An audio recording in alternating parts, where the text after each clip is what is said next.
Tonight on CTV News, pipeline pushback. It is not being advanced by anyone other than a politician that, frankly, is in political trouble at home. The Premier's backlash against the idea of an oil pipeline to BC's north coast. Opponents are gearing up to fight against lifting an oil tanker ban. A massive fire engulfs an old mill in Delta, the smoke visible throughout Metro Vancouver. Brilliant offensive waged on October 7th. And firing overturned. A professor who made controversial pro-Palestinian comments is offered her job back at Langara.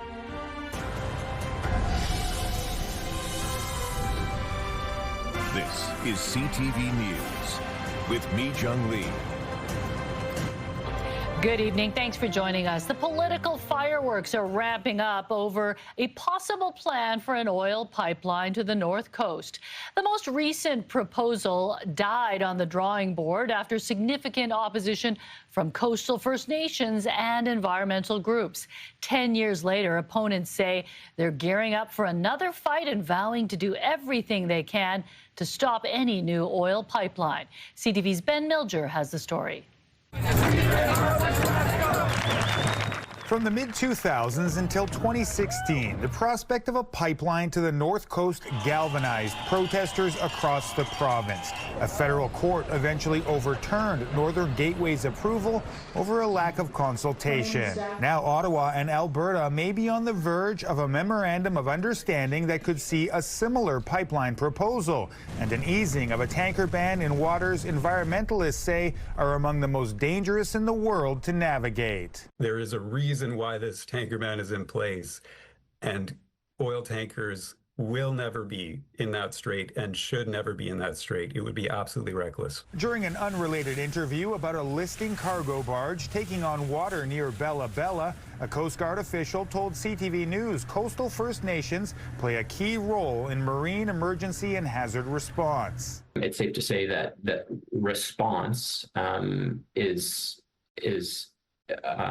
heavily reliant on First Nations partners up and down the coast. But some First Nations say they are under-resourced to respond to even moderate marine emergencies. We're looking at a vessel of this size right now, and we're under capacity with this response. North of Bella Bella in Hecate Strait, which oil tankers would cross if a new pipeline was built, weather conditions can change rapidly. Couple that with the shallow waters, the big waves, the big tides, the big winds, and all the other existing traffic, and the lack of capacity to respond to emergencies, it's a recipe for disaster. Veterans of the fight against oil pipelines and tankers, those in opposition, vow to put the full weight of their experience and convictions into the next battle. A pipeline will never happen here. It's not something we can accept, or the tanker traffic. Ben Milger, CTV News, Vancouver. There is growing frustration in the NDP government and among Indigenous leaders to Alberta's push for a new oil pipeline. Tonight, BC is hitting back as Alberta and Ottawa are working on a so-called Memorandum of Understanding on energy policy. As CTV's Rob Buffum reports, BC's Premier says a deal could put BC's already approved projects in jeopardy. News that talks between Ottawa and Alberta about a new oil pipeline to BC's coast are progressing and may lead to an agreement in days. Blindsided on BC Premier David Eby told CTV's Power Play Thursday. Thoroughly both disappointed and, yes, caught off guard. Adding to Eby's frustration, revelations from Saskatchewan's Premier, he's been involved in the negotiations. We're in those discussions as well, and very supportive of not only the removal of the emissions cap, but the opportunity to bring tankers in to that northwestern coast in British Columbia, not just for oil, but for other products as well. I feel like I'm watching a couple tourists wearing sandals wander into the woods on the north shore of Vancouver, saying, "Don't worry about us, we know where we're going." They're going to have to be rescued by a helicopter, and guess who has to send the helicopter? Eby has consistently pointed to the lack of a proponent for a new pipeline and stressed that another pipeline would require lifting the existing oil tanker ban, potentially jeopardizing existing agreements with coastal First Nations on other energy projects, including LNG. This is a broadside attack on an oil tanker ban that is the foundation of economic growth mapped out for the entire country. Still, recent polls show BC residents' appetite for a bitumen pipeline have grown. Just over half of British Columbians, about 56%, say that they could be on board with a pipeline project. And both federal Liberals and Alberta Premier Danielle Smith have signaled a memorandum of understanding that includes easing the tanker ban is in the works. I remain very hopeful as our negotiations continue. The federal government has been engaged in constructive talks with the government of Alberta. Talks that so far have not included BC or stakeholders on its coast. Rob joins us live from Victoria. And Rob, Ottawa says it wants BC's backing, but does it actually need it? Well, that's a good question, Mi Jung. In terms of jurisdiction, it actually is a federal decision, but this is certainly an intersection of politics and legality. We heard yesterday from several Liberal MPs, including Jonathan Wilkinson, a BC MP, former Energy and Environment Minister, who says he thinks there needs to be what he called significant Indigenous support, as well as the support of the BC NDP government.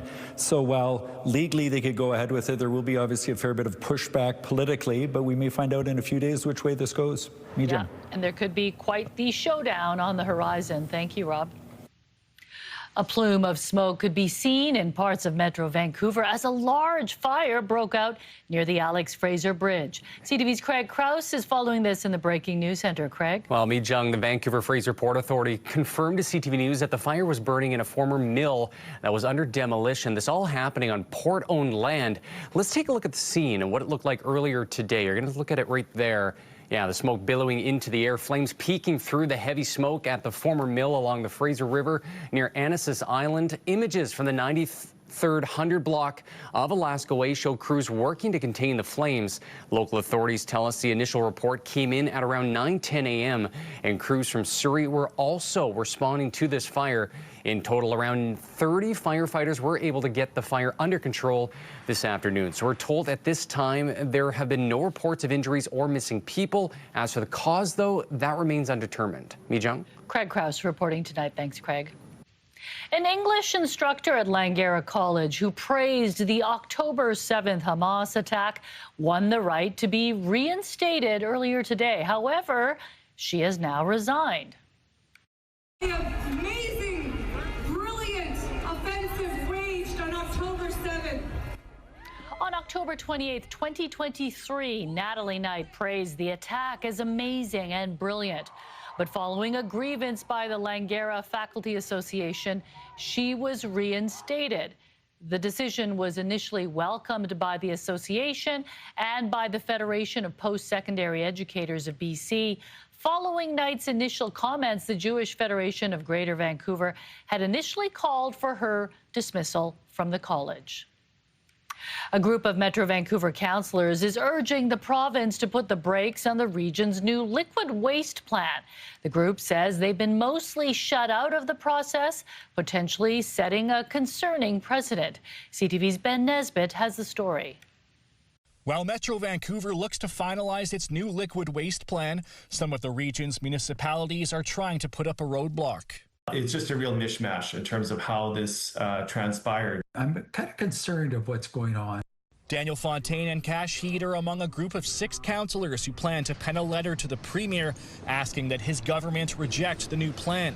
While a few municipalities were given a presentation, the group says city halls aren't being given a real chance to approve the strategy, only to receive it as information.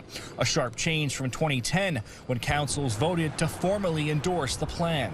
We're calling upon the Premier to just simply put a pause on this, send it back to Metro Vancouver, have them do the proper consultation and dialogue with the cities, and hopefully get a majority of those cities to provide endorsation. The push comes as the cost of the North Shore wastewater plant continues to skyrocket from about $700 million to an estimated $3.8 billion. Heed says taxpayers can't afford another multi-billion-dollar project without proper oversight. That is irresponsible.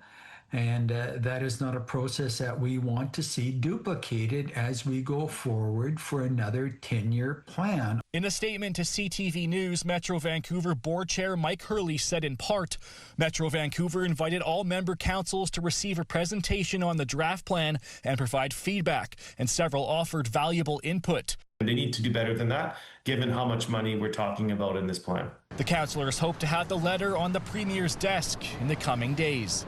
Ben Nesbitt, CTV News, Vancouver. Tenants in a West End rental building say their heat has been unreliable for months and they are fed up. They're calling on their property manager to fix the problem before winter weather sets in. CTV's Kevin Chirac has the story. It's barely coming out. Robert Charlebois is fired up over a lack of heat. Well, it's frustrating, and I'm 90 years old. I don't need that kind of stuff. He's lived in this West End rental building for more than 2 decades and says the electric heaters haven't worked properly in months. Heat loss is apparent. Ren Kaminsky also lives in the building and says he's noticed a steady cool down. There has been some problems with the heat in our building, like getting heat. So it's not just a situation in my unit. So consequently, I'm trying to get more attention to it to get the problem solved. We don't want money, we just want a little bit more heat. Vancouver's bylaw states that apartment heating has to reach at least 22 degrees, so Charlebois asked the city to enforce the rule, but claims his request was turned down. He tells me that, do you have temperature at 68 degrees or 20 degrees Celsius? I said, yes.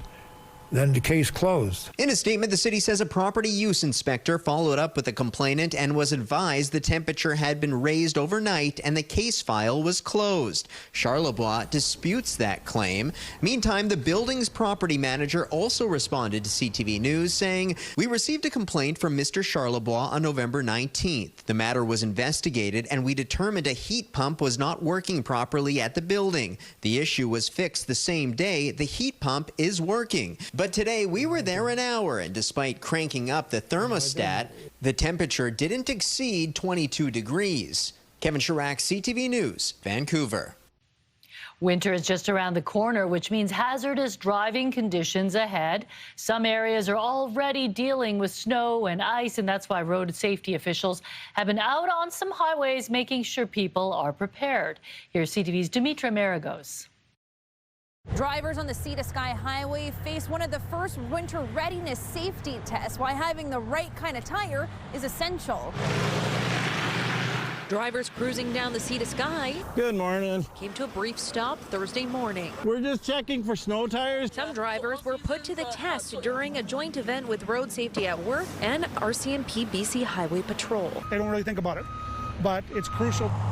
Provincial law requires vehicles to have winter tires when traveling on most highways from October 1st through March 31st. And it's really all about raising awareness about the need to have the right kind of tires on designated routes around the province. Trace Akers from Road Safety at Work says even on moderate days during the designated period, the correct tires are required. It's important for people to understand the need to have the right kind of tires and what are the right kind of tires for these routes and for winter conditions. While some drivers passed the test, you're good to go. Others had some homework. So if you're wondering if you have the right kind of tires to travel on one of many BC's highways, here's what to look for: an all season with mud and snow, or a three-peak mountain with a snowflake. Cold weather as well as snow, ice, slush and mud. Those tires will give you better safety performance. As to not having the right tires is a recipe for a disaster. And officials say you have to stay diligent. Checking them regularly, replacing them when required, and having the right ones for the circumstance.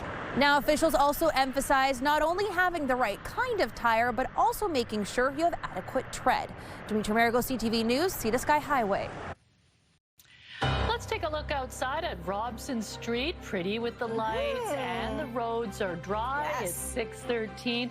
It's been actually a pretty mild fall, hasn't it? Yes, it has been. It's been quite nice. We had breaks of blue skies through the afternoon hours as well. Hope you're able to get outside and enjoy it because things are going to change tomorrow. But right now, let's take a look at the temperatures across the Lower Mainland. 9 at the Harbour. You're looking at 8 degrees in Burnaby as well as in Pitt Meadows. Touch cooler in the Valley. 5 degrees in Abbotsford. 6 in Chilliwack right now. And that's what you're seeing in Surrey as well. So overcast skies as we head through the overnight hours, dropping down to 6 into tomorrow. We will see wet and windy conditions, light rain, but we will see winds gust up to 50 kilometers an hour with a high of 9.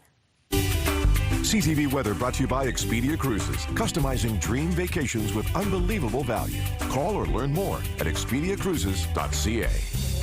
And we have to get through a wet weekend before we see the sun again. Those details coming up. All right, thanks, Anne.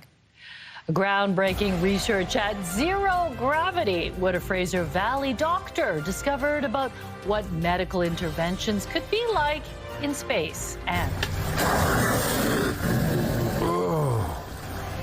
it was a delicate procedure that took hours. How a humpback whale was freed from a tangle of fishing gear near Bella Bella. When CTV News at 6 continues, stay with us. The Vancouver Aquatic Centre will reopen tomorrow, 2 weeks after a piece of the concrete ceiling fell into the pool. The Vancouver Park Board said the aging facility has undergone a thorough safety review and that precautionary ceiling netting has been installed. Construction on a new aquatic centre is set to begin next year. A local anesthesiologist is sharing the findings of some pioneering research into space medicine. It's part of a unique project funded by the Canadian Space Agency. And as CTV's Michelle Bernaro reports, it was an experiment that felt like something out of this world. It's not every day that your job as an anesthesiologist leaves you floating as though you are in space. But for Dr. Matthew Turnock and his Canadian team, that's exactly what it was like as they experienced microgravity for the first time. It was a blast, for sure. Very intense, but a lot of fun. The team was on a mission to find out how anesthetic drugs would behave without gravity. In space, giving an anesthetic is challenging because of the space and volume requirements. And also, a lot of the anesthetics we give are inhaled. So if there's an accidental circuit disconnection, the entire crew of the spacecraft could be anesthetized, which would be a really bad thing. Dr. Turnock says they developed a model of a spinal canal and filled it with simulated spinal fluid. There's a chance the medication could float up to the brain. Sometimes we see that here on Earth. We call it a high spinal. Their temporary lab was in France, an Airbus A310 that would climb and then drop to create brief periods of weightlessness. Every time the aircraft crests that peak, you get about 25 seconds of zero gravity. And it's not simulated, it's a real zero gravity, exactly how an astronaut would feel in space. And during these moments of weightlessness, they conducted their research. If we remove gravity, we hypothesized that the medication actually wouldn't spread at all, which is what we found. And so this risk of a high spinal of the medication floating to the brain is probably not actually a warranted risk. What they discovered was actually the opposite problem, that the medication doesn't spread enough to work. All this leading to more questions and a quest to find answers through future space research. Michelle Bernaro, CTV News, Port Moody. A humpback whale is now swimming free after getting stuck in some fishing gear near the coast of Bella Bella.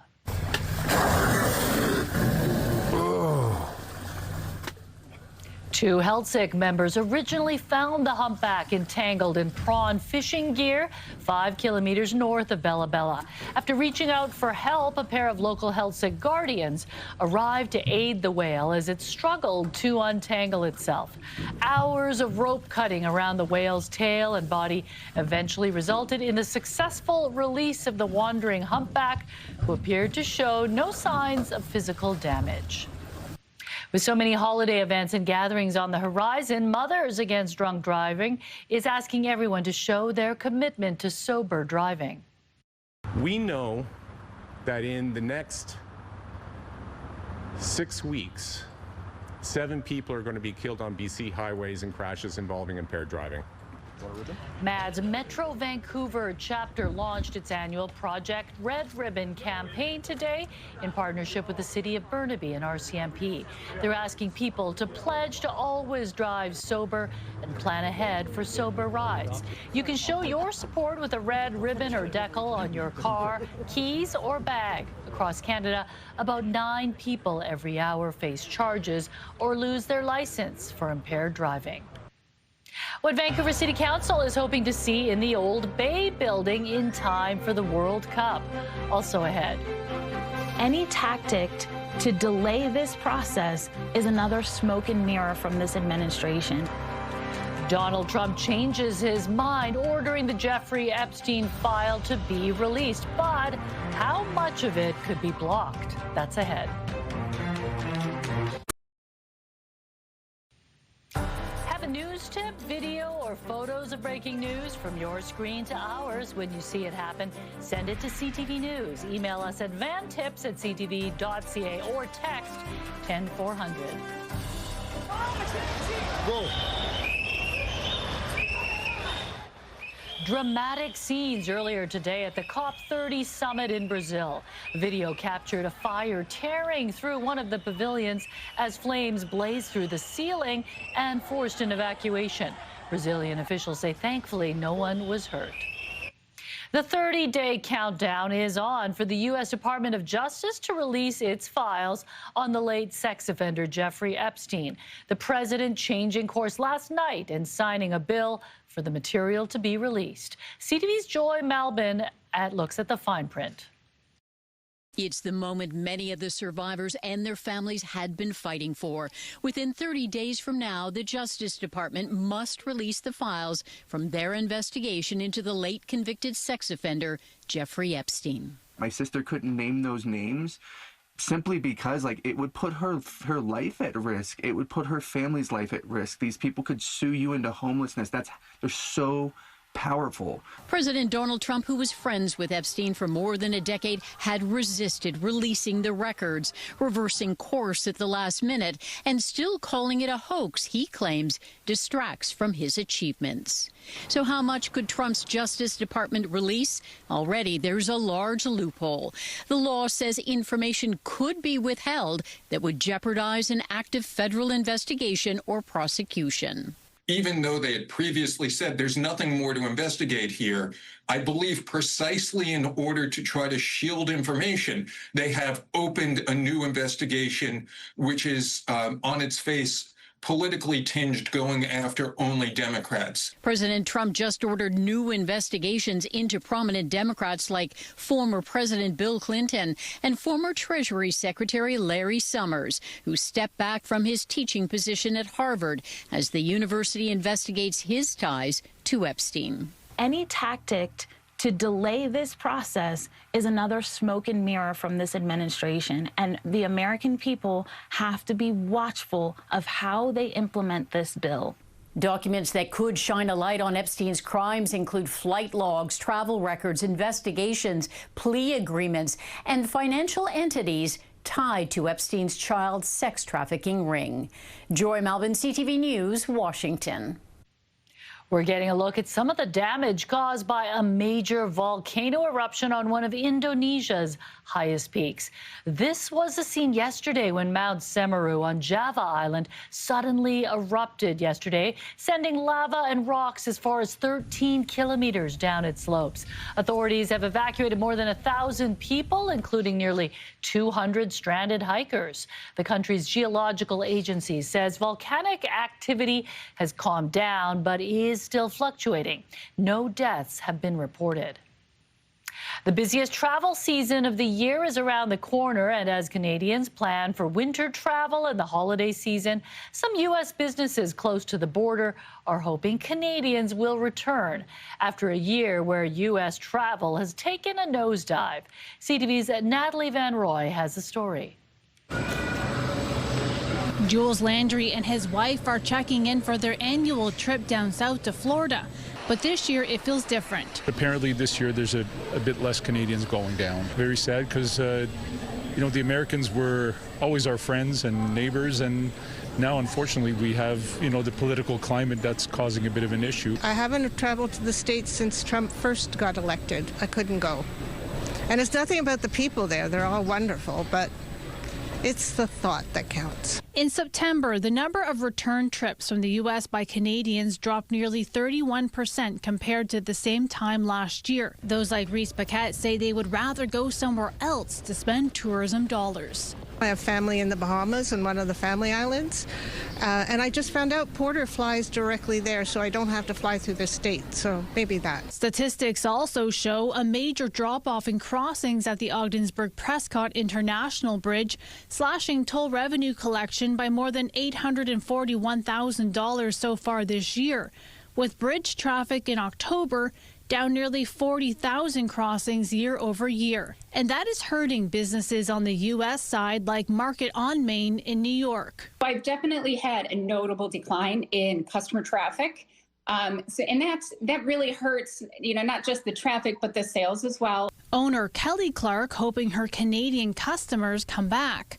We miss our neighbors. I've been in business since 2022, and I've gotten to know quite a few people from Canada, and I've missed them. I miss hearing, you know, the updates from their families and what's going on in their lives. Seeing Green will tell you where a massive emerald weighing more than 600 pounds has been discovered. Also ahead.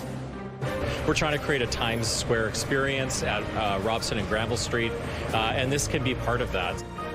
Good news for downtown Vancouver with Aritzia's plan for the Nordstrom space. What the city's hoping can happen in the Bay in time for the World Cup. That's ahead.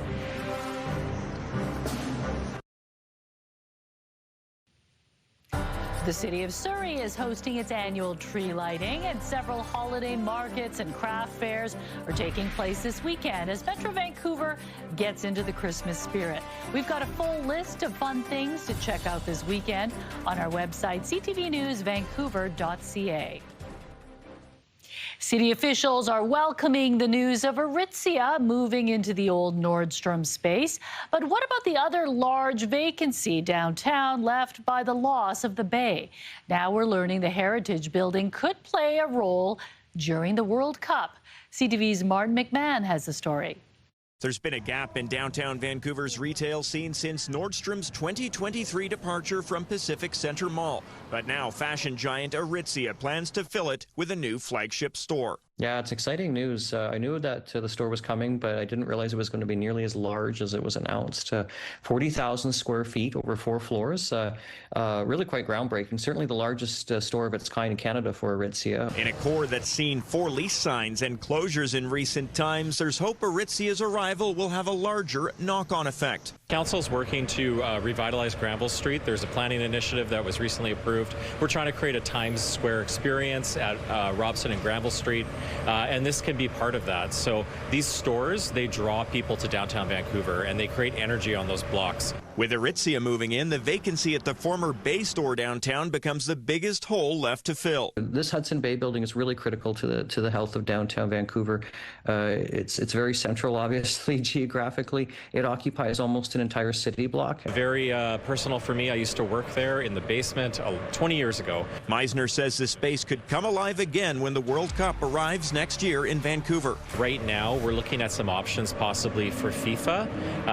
That could be announced shortly. I can't confirm that just yet, but we're looking to activate the space for FIFA. Whether that means an Olympic-style party space similar to 2010 at this point is unclear. Meanwhile, Aritzia hasn't announced a definitive opening date, but plans to open its doors sometime in 2027. Martin McMahon, CTV News, Vancouver. Madagascar's military leadership has announced the discovery of a massive emerald rock. It really is massive, weighing in around 300 kilograms. That's 661 pounds. It's being called a national treasure, and officials are promising to handle it with complete transparency. They say it may even be sold, with the funds being used to boost the public treasury. It's funny, Anne, like when you see it as just a big chunk of rock, it doesn't look as pretty. Jewelry. As like an emerald ring or an emerald necklace. They just need to buff it. It could be someone's ring, no problem. Yeah, a very large piece of jewelry, or you could do thousands of rings with it, I'm sure. Exactly. Earrings, necklaces, everything. I'm pretty sure they're going to get a lot of money for it.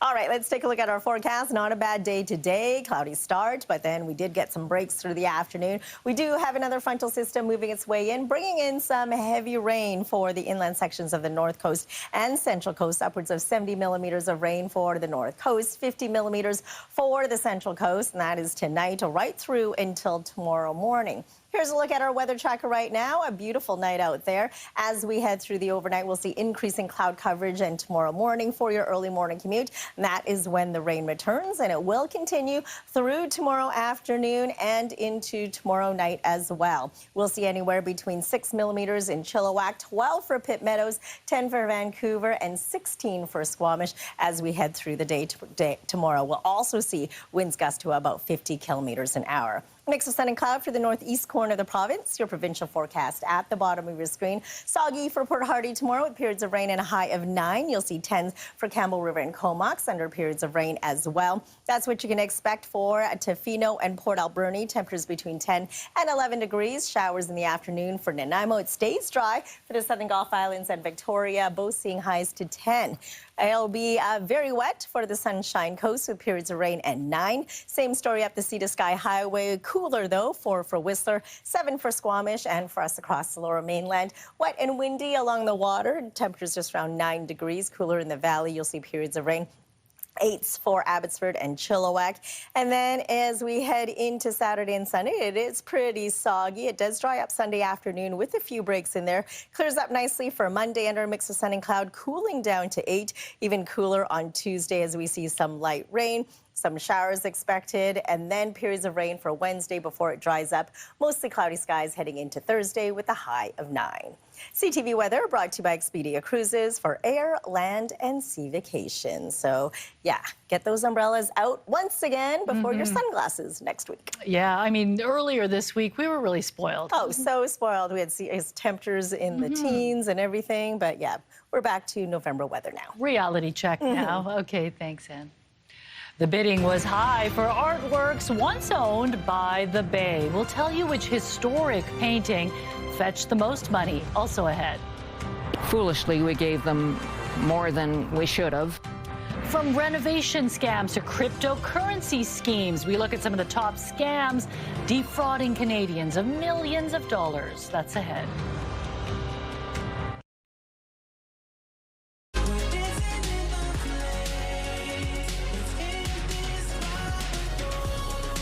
The weekend's After Hours Till Dawn tour has reached a 10-figure milestone, according to Live Nation. The Canadian Artist Tour has officially crossed the $1 billion mark. The lengthy tour began back in July 2022 and will continue to run more dates until next September. More than 70.5 million tickets have been sold across 153 tour dates. Scams continue to pop up every day, and police say they don't have enough resources to tackle everything. Tonight, a look at 3 of the top scams that are defrauding Canadians of millions of dollars. CTV's Katie Griffin reports. This was fine, and all of a sudden, we've got cracks and missing pieces. Jocelyn Close thought nothing of it when a man knocked at her door offering to repair the cement along her house this summer. He said, well, we're working down there. We're very willing to help you out. But soon the agreed upon cost started to climb. They kept saying there was another problem and they needed more money. Foolishly, we gave them more than we should have. Close says she paid $90,000. Instead of repairs, she was left with a mess and the workers never came back. This just one example of a door-to-door scam. This is actually the biggest one that's going around, and it comes around in the spring and it comes around in the fall. It goes by different names: the Irish paver scam, the construction scam, the roof scam. My phone started ringing and it popped up as Scotiabank. They were calling me to confirm if these purchases were fraudulent or not. In January, we brought you the story of Kelsey Potter, out nearly $20,000 after scammers managed to convince her they worked for her bank, persuading her to log into her app and e-transfer nearly $10,000 into another account. The next day, an additional $9,600 was missing. Whether it be on their personal device or their laptop, you can download any remote entry software, and that allows the suspects to move funds around.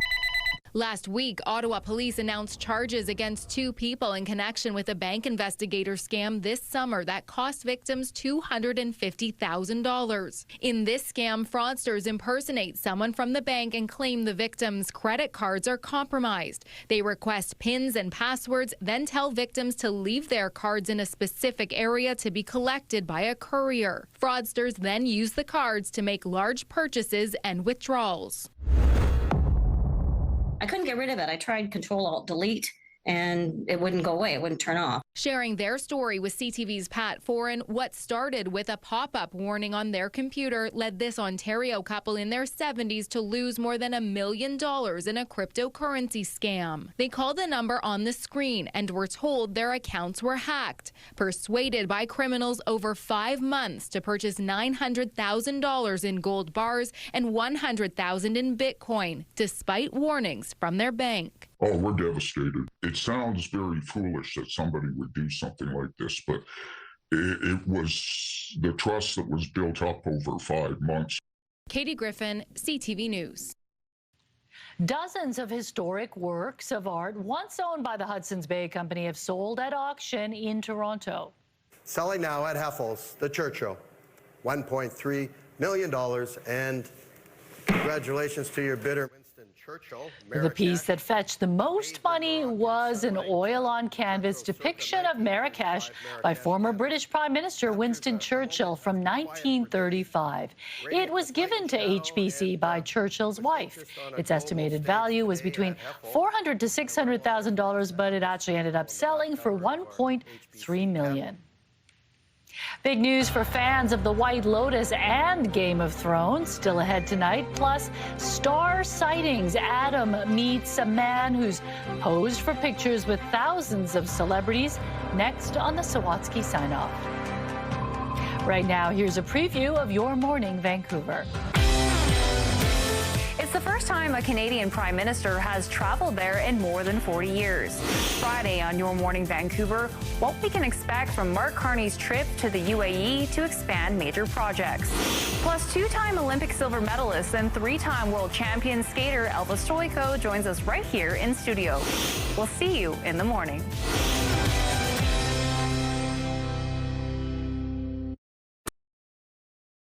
Welcome, Panem, to the glorious reaping of District 12.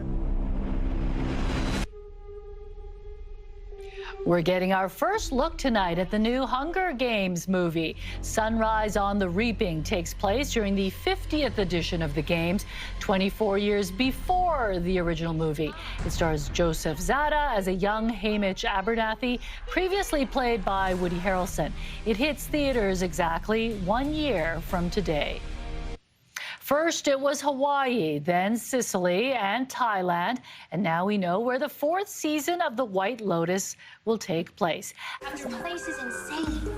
We should always live like this. After months of speculation, HBO has confirmed the next season will be shot in France. The hit series is set at the fictional White Lotus Resort in different exotic settings around the world. It's unclear when the show will premiere or who will star in the upcoming season, but Deadline reports the French Riviera is considered a lock as a season 4 destination.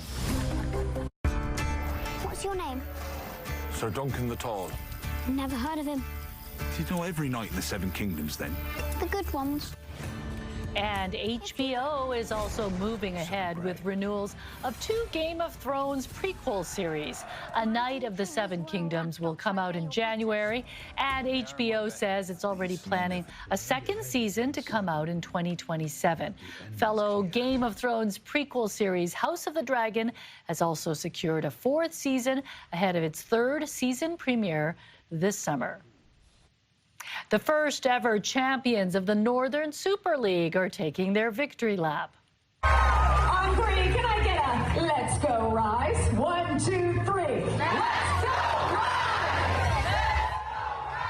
And that's our very own Caroline Frolic. The Vancouver Rise held a party at the Hollywood Theatre last night so they could celebrate their new title with their cheering fans. The Rise defeated Toronto last week to claim the championship in the inaugural Northern Super League season. There were also some team awards handed out. Striker Jessica DeFilippo was named Offensive MVP, while Defensive MVP went to Jessica Cowart. The Canucks will be hoping for some good luck when they wear their black flying skate jerseys tonight, following a much-needed pair of days off. They will be trying to turn the tide against the Dallas Stars, having won just one game in their last 5. Vancouver will be hoping to find some more stability on defense, having given up nearly 5 goals a game over that stretch.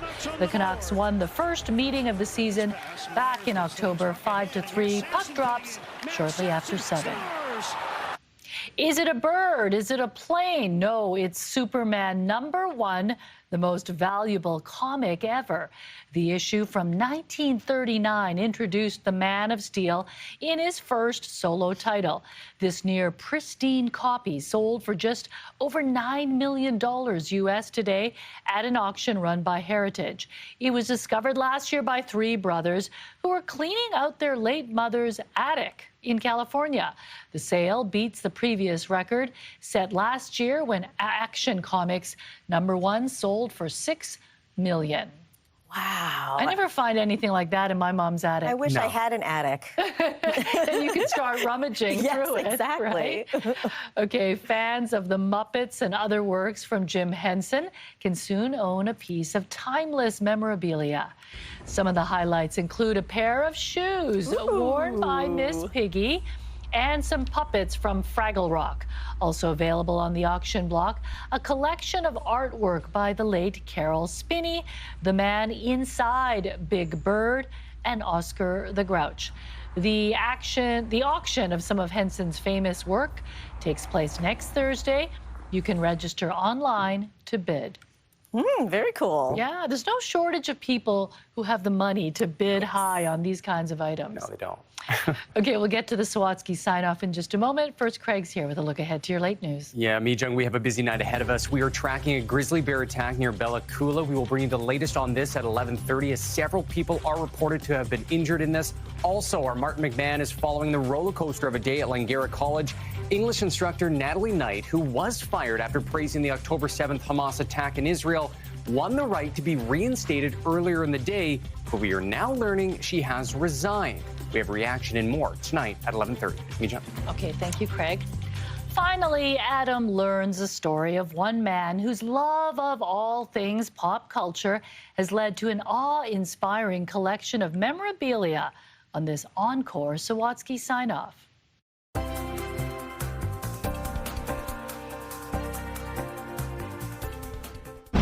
For as long as Adam Davis could recall, he'd had just one dream. Be like one of the reporters interviewing the stars. Adam got his first chance to do that when he was about 9. Sharon Lois and Brown. He got the children's entertainers to sign this photo after meeting them at a concert. I was happy. It felt so wonderful, Adam says, he started striving to collect as many autographs as he could. I love seeing them different sets. When the 45-year-old isn't visiting every single film set in the city, it's behind the scenes. It was so cool seeing it. He's stopping by every major concert and sporting event, armed with a pair of Sharpie markers and a backpack full of memorabilia, waiting for a celebrity to sign something. It could be a long time, a long time. But his patience always pays off. Adam's room is filled with all sorts of signed stuff, including a remarkable collection of CDs featuring signatures from Bublé to Beyoncé. I love that. But even better than that is when the famous folks pose with him. And you can see from Adam's Instagram, that's been more than a few. Thousands. Countless thousands. Yeah. Pictures always secured with a polite request, and often the revelation that Adam's on the spectrum. I usually do notes for them too, to let them know about me. Which usually inspires a far more meaningful connection than if he was simply the sort of entertainment reporter he'd once hoped to be. I feel good. Like when Billy Bob Thornton recently told Adam something he said he'd never disclosed to a Hollywood reporter before, something Adam is respectfully keeping between them. It feels overwhelming. Because why limit yourself to realizing a dream, Adam has learned, when you can make your reality even better. Adam Sawatsky, CTV News, Vancouver. Right. I recognize Adam. I've bumped into him downtown a few times, and he knows all the CTV anchors. Oh, well, you'll need to carry a picture and a pen so then he can sign the photo that you have. That's true, but he actually is a very good entertainment reporter because he's able to track down all these stars everywhere. Just hang out at the Sutton Place Hotel. Yeah, exactly. That's where they all are. All right, let's take a look at our scenic snapshot for tonight. Freighters under the front in English Bay. Thanks, Tom, for sending this very gloomy picture in. And we want to see your scenic snapshot as well. Email us at scenicsnapshot@ctv.ca. Ooh, that does look very ominous. Yes, right? It looks like the game Battleship. Yes, exactly. All right, Craig's back tonight at 11:30. Thanks for joining us. We'll see you tomorrow.